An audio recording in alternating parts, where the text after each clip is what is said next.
की हाल चाल ने जनाब, तुसी वेखते पे हो अपना देश पंजाब टीवी ते मैं तुहाडा मेज़बान मोहम्मद नदीम खरल। सब तो पहले अपने चैनल को करना सब्सक्राइब ते बेल आइकन ते क्लिक करना है। एक अच्छी ते बेहतरीन वीडियो का नोटिफिकेशन हमेशा इस तरह तुहानू मिलता रहे, तुसी वेखते रहो। अज भरावां वास्ते लैके आए एक फ्रीजन साहिवाल दे विच क्रॉस गां है। ये सजरी सूई है, हुणे ही जे जूरे ने पाई है, पिछे ते जनाब अच्छा है। और जनाब यही वीडियो लैके हाजिर होए हैं।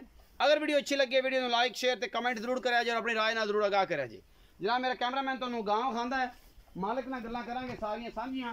ए जनाब गां है सिरों मोनी और जनाब चंगे बड़े वजूद दी जनाब हामल गां, दूसरा सूआ गालबन ने सूई है और जनाब इंशाल्लाह दुध देवन वाली है जनाब 25 तो 26 लीटर 30 भी कर जाए तो कर जाए। बड़ा सोहना थाना, बड़ा खूबसूरत हवाना और जनाब बड़ी बरीक इंपोर्टेड गां है, बड़ी कमाल दी खास जनाब ये साहिवाल ते फ्रीजन दा क्रॉस है। अल्लाह दे फजल नाल ये जनाब नीली दियां मझां होण ते भावें होण इंपोर्टेड गावां हमेशा बढ़दियां ने। अपना देश पंजाब टीवी दी जिन्नत तुहाडे वीर ने कीती हमेशा कोशिश तुहाडे वास्ते गावां मझां झोटे कट्टियां बलद चंगे धन्नी दे ये जनाब लैके आने हमेशा सुथरे। बाकी जनाब गल्लां सारियां मालिक नाल होणियां ने।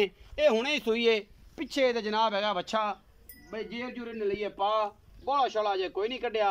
और जनाब ये दूजा सूआ दूजा वारा चोरो जी गां नूं तसल्ली करवाओ, इहदे गट तो फड़ो तो तसल्ली करवाओ। थब्बे लाई फिरदी है, अज गल्लां गुल्लां नहीं करनियां, अज सिर्फ दसना है कि थब्बे की होंदे ने।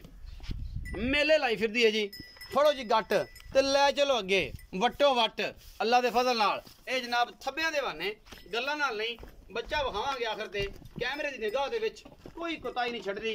और इंशाल्लाह तसलियां करानियां ने, कोई पल नहीं, कोई वादा नहीं, कोई घाटा नहीं। छड़ दे गां नूं बई जामण दे बच्चे उत्ते तसलियां हो जाण, कोई पैर खुरी च वादा घाटा तो नहीं।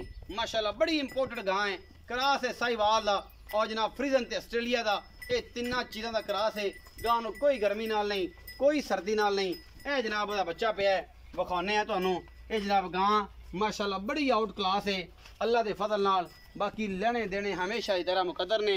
अपना देश पंजाब टीवी ने हमेशा ही तरह जनाब तुहाडे वास्ते अनमोल ते बेहतरीन चीज़ां लैके हाजिर होंदा रहा है और इंशाल्लाह ये भी लैके हाजिर है। विखाया जी नाड़वा बिल्कुल गोश्त वाला नाड़वा, बंदे कहण ते बड़ा ये चट्टा चुट्टिया होया तो बड़ा साफ होया फिरदा है।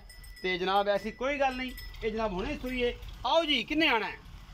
बाबा जेदे आ भाई आ गए जी सोने इत्थे आ। हाँ बड़े दिनों बाद इत्थे चढ़े हैं। हाँ जी हाँ जी। सलाम अलैकुम। वालेकुम सलाम। की हाल है? ठीक ठाक तगड़ा है? तगड़ा सारियां खैरां? सारियां खैरा। गां हाई है तेरी बाबा? हाँ जी। ये गां जड़ी है किनवा सुआ सूई? दूसरा सुआ सुई है जी। कदों की सूई है? इन सुई न होगा कोई 8 घंटे 2 घंटे जेर सट्टी नहीं भी हो गए। तसल्ली है? सल्ली हुन अगे ही सारा कुछ तेरे खाना थोड़ा दी वादे घाटे दी ओ साडियां गारंटियां मंदियां चवा चू के एन गारंटी ऐन नाकू ना नाकू नदीम साहब बना देगा। हां साहब बाबा जेदा कल मुफ्ता वाला मुल ऐ कर दे कि अज बंदे आखणगे लाला लाला होगी। बाबा जेदा जेदा मबतानियां कर दी है, मुफ्ता ही करनियां नहीं। मबता इन 3,40,000 रुपए 3,40,000। हां जी। इस दे विचों भी मुफ्ता हैगियां ने बड़ियां सजना नाल। नदीम आ गया तो उन्हें मुफ्ता ही और रसन बड़ियां सज्जन करेगा सज्जन करांदे प्यार ना मुफ्ता। ओ प्यार मुफ्ता की करेगा जेड़ा अगे कहंदा होना? हां आई लव यू करेगा। आई लव यू करांदा। आई लव यू तो करदा है बाबा जेदा। बाबूड़ा साडा जे है तगड़ा। और जनाब ये गां दा 3 लाख करदा 40,000 मुल जी। ਇਹਦੇ ਵਿੱਚੋਂ ਕਰਾਵਾਂਗੇ ਆਪਾਂ ਲਾੜ ਪਿਆਰ ਬਾਬੇ जेदे तो। मगर हैगा जी वच्छा इंपोर्टेड और गां भी बड़ी इंपोर्टेड। इंशाल्लाह दुध बाबा जेदे कितना कर जाएगी? पिछला सुआ था आप चोइए ते 20 तो 22 लीटर कर दी ते इंशाल्लाह ताला 26-27 लीटर इनु करना चाहिए। हां जी 20 तो वाटते पे अभी तो वाटते पे आप सुआ दा पीता अपने घरे दुआ सुआ होने पुत्र दूजा सुआ हुन पहला सुआ पीता ही पीता बाबे जेदे दा माल विखाओ जरा निगरानी च कैमरे दी निगाह च देखो माशाल्लाह 40 अगले सुए दी वच्छी विखा ला ओ परली। हां जी ए जनाब है सारा माल 35-50 डंगर ने बाबे जेदे दे। और बाबा जेदा माल विच रोली होया फिरदा है, रांझा बना फिरदा हीरां दा। और जनाब ये गल्लां ने सारियां तुहाडे नाल 3,40,000 मुल लाड प्यार विच हैगा। इंशाल्लाह वीडियो लगी अच्छी तो वीडियो नूं लाइक शेयर ते कमेंट जरूर करा जे, अपनी राय नाल जरूर आगाह करा जे। पाकिस्तान जिंदाबाद, पाक आर्मी जिंदाबाद।